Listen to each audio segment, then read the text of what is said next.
Olá, este é o quadro Correspondente Médica. Lembro que você pode participar, aliás, sua participação é fundamental aqui no nosso quadro, usando a hashtag Correspondente Médica pelo Twitter ou pelo Instagram da CNN Brasil. Tudo bem, doutora? Bom dia, hein? Bom dia, Colombo.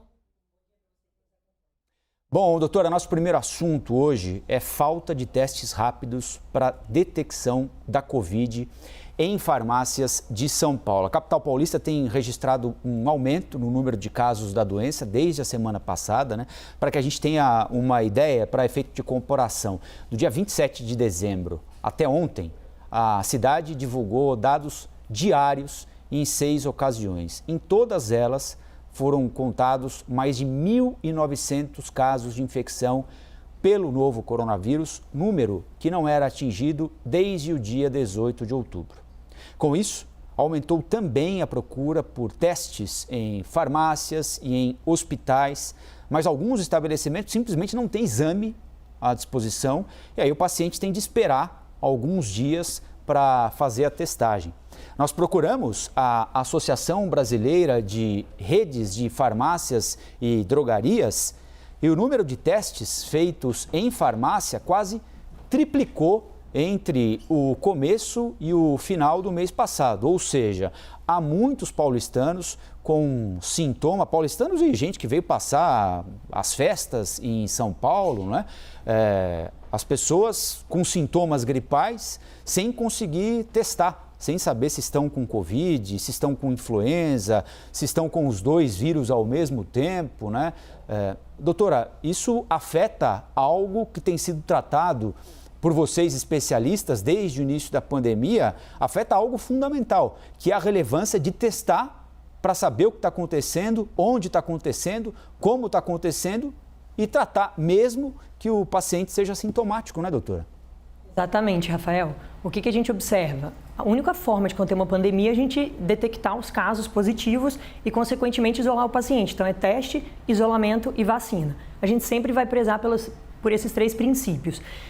A única forma de achatar uma curva de transmissão é a gente testando a testagem em massa, identificando os casos positivos e podendo, dessa forma, isolar o paciente. Muitos pacientes, às vezes, são assintomáticos, então eles não sabem que têm a doença, não foram testados, apesar de terem possivelmente um contato. Então, com a falta de teste, a gente não faz esse diagnóstico e esse paciente vai transmitir a doença para mais pessoas. E a gente está vendo, vamos bater o recorde mais uma vez.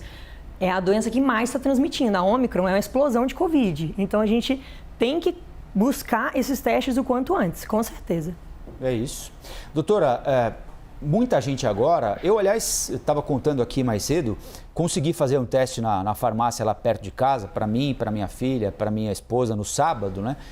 Mas estava difícil conseguir um horário, a gente conseguiu encaixar ali porque era praticamente Natal, né? Então a procura não era assim tão alta. Mas a atendente da farmácia me falou da dificuldade que eles estão tendo nessa época do ano, porque tem 2 coisas, aliás, tem várias coisas acontecendo ao mesmo tempo, né? As pessoas precisam do teste para ir viajar, né? Então tem muita gente querendo embarcar e precisa apresentar teste negativo. Além disso, tem muita gente com gripe, tem muita gente com Covid, enfim, tudo ao mesmo tempo agora, como a gente costuma dizer, né? Quem não consegue testar agora, faz o quê, doutora? Fica em casa, entra em quarentena voluntária? Quem não conseguir fazer o teste e tiver sintomático, ficar pelo menos 10 dias isolados. Por exemplo, os Estados Unidos, o CDC, recomendou 5 dias e ficou aí, ontem eles atualizaram até, ficou opcional o uso de um antígeno para tirar o paciente do isolamento. A gente não tem nem teste para testar e fazer o diagnóstico, quanto mais para tirar um paciente do isolamento. Então, eu acredito que nesse momento o prudente, ainda mais diante da falta de testes, é manter pelo menos 10 dias de isolamento. Se o paciente estiver assintomático, minha recomendação seria 5 dias isolados e, posteriormente, como a gente não vai ter possibilidade de saber se ele está positivo ou não, mais 5 dias usando máscara da maneira mais correta possível. Agora, doutora, a gente tem problema na comunicação entre municípios, Estado e União, desde aquele apagão nos dados do Ministério da Saúde, né? A coisa ainda não entrou no eixo. Temos o surto de gripe, temos o avanço da Ômicron, sem dado, quase que nenhum, e os que a gente tem aparentemente comprometidos. A gente consegue entender o que está acontecendo agora? Eu imagino que vocês, não é, doutora, que estão ali na linha de frente, pronto-socorro, falando com pacientes todos os dias, tenham mais ou menos uma noção do estágio em que a gente está. Mas isso transformado em algo oficial, até para monitorar e orientar as decisões que o poder público tem de tomar, fica bem comprometido, né? Totalmente, porque é a nossa visão, aquela coisa que a gente chama de observacional. Sim. E a gente trabalha com métrica, com número, e o ser humano precisa ver dados. A gente, hoje, na atual conjuntura, não faz sentido a gente não ter essa disponibilidade. Porque, e assim, observação, então, já que a gente não tem dado oficial, está crescendo assim exponencialmente, cada vez a procura de mais. Então, essa Covid está se espalhando por tudo quanto é lado. O que seria interessante, que talvez pudesse até ser entrado em discussão, seria o autoteste, que no Brasil é proibido. Aliás, faça autoteste para teste de glicose, né, o açúcar, o diabético consegue, de gravidez e do HIV. Fora isso, a gente não tem o autoteste. Talvez ele não fosse nem para usufruir oficialmente, para viajar, para entrar em algum lugar que exigisse isso. Mas o paciente teria esse autocuidado, essa autovigilância. Então, e pensa, um paciente com Covid positivo, ele vai em 4 farmácias tentar achar o teste, ou seja, ele está passando Covid para mais gente. Então, assim, tudo é errado e complicado. A gente precisa ir atrás de teste, testagem em massa é o caminho, vacinem as crianças e isolar os casos possíveis positivos. Muito bem, vamos ao nosso próximo assunto aqui no Correspondente Médica. O jornalista Rafael Silva, 36 anos, passou mal, desmaiou ao vivo durante a apresentação de um telejornal da TV Alterosa, Minas Gerais. Ele foi socorrido, levado ao hospital para investigar as causas. O jornalista Cadu Lopes, colega de emissora do apresentador, disse que o Rafael está consciente e a suspeita é de que ele tem uma doença cardíaca congênita. Doutora, casos de perda de sentidos, assim, repentinamente, quando a pessoa nunca sofreu esse mal, isso é comum? Quando é que a gente pode ter indício de que a pessoa terá um mal súbito assim? Ele necessariamente indica algum problema de saúde mais grave ou nem sempre? Rafael, vamos só definir desmaio. Desmaio é uma perda abrupta, ou seja, súbita da consciência. O paciente perde a consciência e perde a capacidade de ficar de pé. Então o paciente cai. E rapidamente, ou após algum tempinho, aí não muito longo, ele recobre a consciência e fica quase normal. Quando a gente fala das principais causas, geralmente tem um pródromo que a gente chama, que é um prenúncio, como se fosse uma premonição. Desmaiar realmente do nada, assim, um paciente que não teve histórico de desmaio nunca na vida, de repente, ele nem sente. E você repara que o Rafael caiu de uma vez só. Ele não teve aquele prenúncio e foi, não, de repente ele apagou. Geralmente o mais frequente e mais comum é que a pessoa tem aquela sensação que vou desmaiar, está apagando, as coisas estão ficando mais escuras. Isso é o mais frequente. Quando a gente observa, então, as principais causas de desmaio, tem a queda da pressão arterial, que pode, às vezes, não ser indício de uma doença cardíaca, porque o desmaio não é uma doença, ele é um sintoma, ele é uma manifestação clínica de alguma coisa que está acontecendo no organismo do paciente. Um paciente, às vezes, um idoso que está tomando diurético, ou um paciente mais jovem que já tem isso até meio familiar. Minha mamãe sempre desmaiava quando estava muito tempo em pé, num local quente, a pressão acaba baixando, o organismo não entende que você está em pé, o retorno venoso fica prejudicado, a pressão baixa, o paciente às vezes cai e consegue sentir, tentar prevenir um pouquinho. Problemas cardíacos, por exemplo, uma doença congênita que gere alguma arritmia, alguma falta de fluxo e daí, consequentemente, o coração mais fraco ou muito acelerado, reduz o fluxo cerebral e daí o paciente também tem um apagão, que é o desmaio. Distúrbios do metabolismo, quando a gente fala de distúrbio do metabolismo, a gente pode lembrar do diabetes. Um paciente, às vezes, que faz insulina, ou ficou muito tempo sem comer ou por algum outro motivo, acabou tendo os níveis muito baixos, faz uma hipoglicemia, o paciente também desmaia. Outras causas também, uma anemia severa, alguma hemorragia, isso são causas metabólicas que também podem fazer com que o fluxo cerebral fique reduzido e o paciente apague. E outras causas específicas, às vezes estresse, algum transtorno abrupto, também pode levar ao desmaio, Rafael. Tem alguns remédios também que provocam queda de pressão, né, doutora? Remédio para baixar febre, tem gente que não pode tomar um, tem de tomar outro e, eventualmente, as pessoas nem sabem disso, né?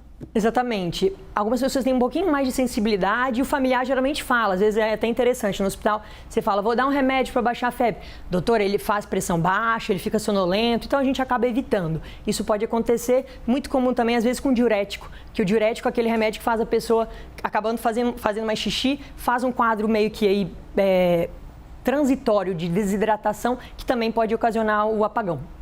Agora, doutora, dá para prevenir o desmaio quando a pessoa sente que não tá legal, enfim, ela pode fazer alguma coisa?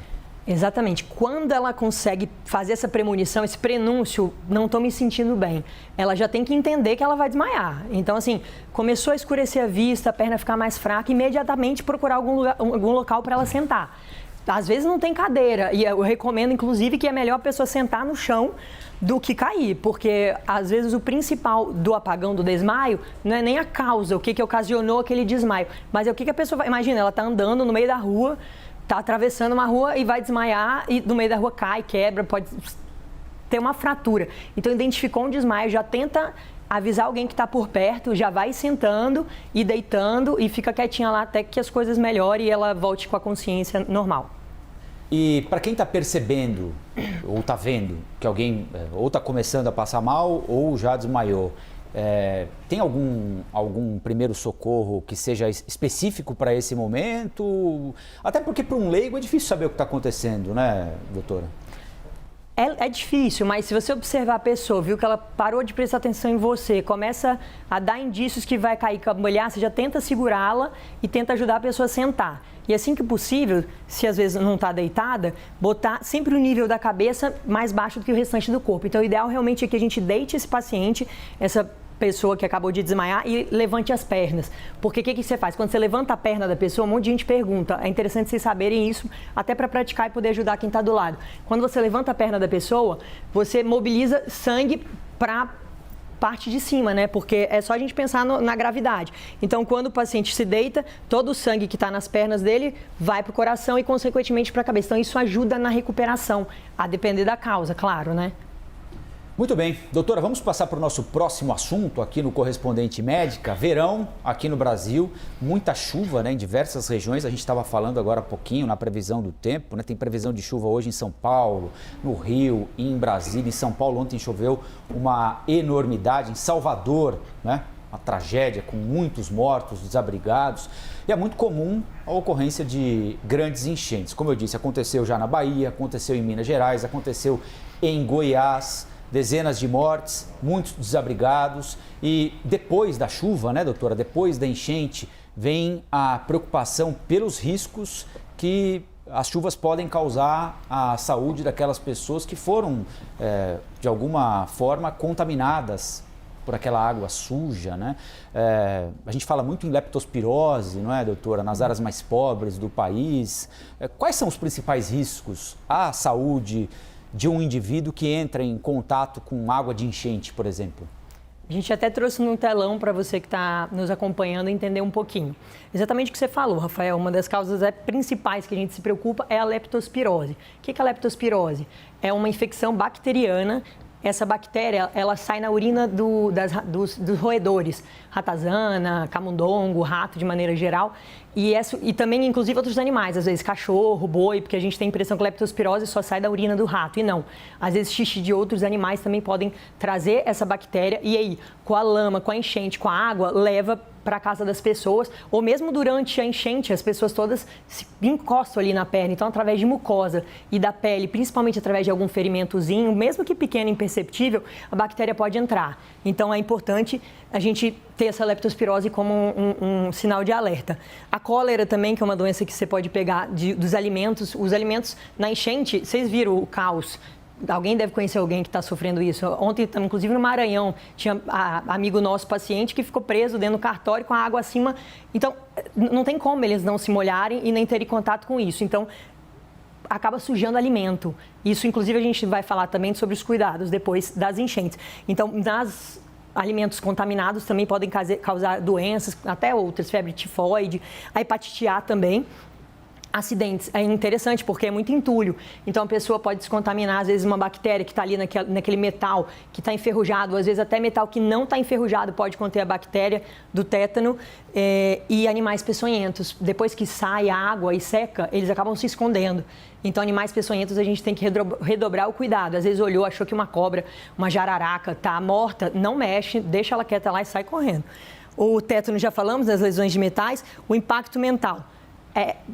Isso aqui, para mim, aqui a gente tem alguns tratamentos, a gente interna, a gente dá antibiótico. Agora, isso aqui é difícil a gente tratar. Eu nem sei explicar, assim, porque é o que a gente chama de transtorno pós-traumático. Isso é um quadro, às vezes, até mais tardio, mas hoje tem milhares de pessoas aí desabrigadas, pelo menos mais de 20 mortos. Então, essas perdas a gente não consegue resolver. Então, mais do que nunca agora, a saúde mental tem que ter um cuidado redobrado e a gente não pode não prestar atenção nessa parte mental desses pacientes, que talvez sejam mais precisos de atenção do que as outras, né, Rafael? É isso. Agora, doutora, fazer uma outra pergunta para a senhora aqui. Se a gente tivesse saneamento básico distribuído em todo o país, é claro, as enchentes provocam problemas em países desenvolvidos também, não é? Mas muitas dessas coisas aí a gente poderia deixar de lado. Leptospirose, por exemplo, né? O saneamento básico bem estruturado no país iria, inclusive, ajudar a diminuir a possibilidade de ocorrência de enchente, né, doutora? É isso, é tudo, você falou tudo. É o saneamento que é básico, né? O nome já leva aí, é básico. Infelizmente, essas pessoas não têm essa sorte, né? Se é que a gente pode dizer assim. Quase metade do país. Agora, doutora, se um imóvel, por exemplo, foi atingido pela enchente, isso geralmente ocorre subitamente, né? Às vezes as pessoas não têm tempo de tirar nada de casa. O que é que elas devem fazer com relação à higiene? Então, entrou em contato com aquela água suja. O alimento, a senhora já falou, né? Infelizmente tem que ser dispensado, não tem muita saída, né? Mas entrou em contato com aquela água toda, o que é que faz? Além dos sinais de alerta, de entender que pode se ocasionar alguma doença, vamos só lembrar assim, por exemplo, a leptospirose, que pode dar febre alta, dor no corpo, dor muscular, principalmente na panturrilha, na batata da perna. Então, depois que teve um contato com a água, com a lama, com essa sujeira, ou eventualmente com algum alimento, se começar quadro de febre ou foi picado por um animal peçonhento, tem que procurar um médico, ou pelo menos ficar alerta a qualquer pior e qualquer sintoma desse. Quando a gente fala de cuidados, a gente inclusive trouxe aqui no telão, quem tiver oportunidade, tira foto, pega um papel, anota, para ajudar quem está precisando. Os reservatórios de água, o que é recomendável? Diluir 1 litro de água sanitária, que é o hipoclorito de sódio 2,5%, a cada 1.000 litros de água. Então, você fazendo isso, a gente garante que as principais bactérias, a gente consegue extingui-las e o paciente não vai se contaminar. Os ambientes imóveis dentro da casa, você prepara uma solução também de 200 ml de água sanitária, que é um copo basicamente, em 20 litros de água. Então deixa pelo menos por 15 minutos ali e pode começar a lavar o ambiente, porque a pessoa vai voltar para casa, né? Se conseguir, se Deus quiser. Utensílios domésticos, ideal também fazer uma submersão de todos esses utensílios, não botar nada em contato com boca. Infelizmente, o Rafael já adiantou para a gente descartar os alimentos, os animais não, os alimentos, porque infelizmente, a gente não vai conseguir higienizar. E teve contato, é muito difícil depois, principalmente se não tiver embalado. Inclusive, a recomendação do Ministério da Saúde é que os embalados a gente descarte. Eu sei que é difícil, às vezes alguém não vai ter o que comer, mas assim, o ideal é que a gente tenha atenção redobrada em alimento, nessas águas, nas lamas, e se for precisar entrar na água até para resgatar alguém, tentar luvas e botas, e se for preciso e não tiver luva e bota, usar saco duplo nas pernas e nas mãos para evitar tanto corte, quanto picada, quanto essas bactérias. Doutora Stephanie Risk, foi muito bom mais uma vez nosso papo aqui no Novo Dia da CNN Brasil, cheio de informação, serviços sobre saúde. Um bom dia para a senhora, até amanhã, hein? Eu que agradeço, bom dia. Este foi mais um Correspondente Médica.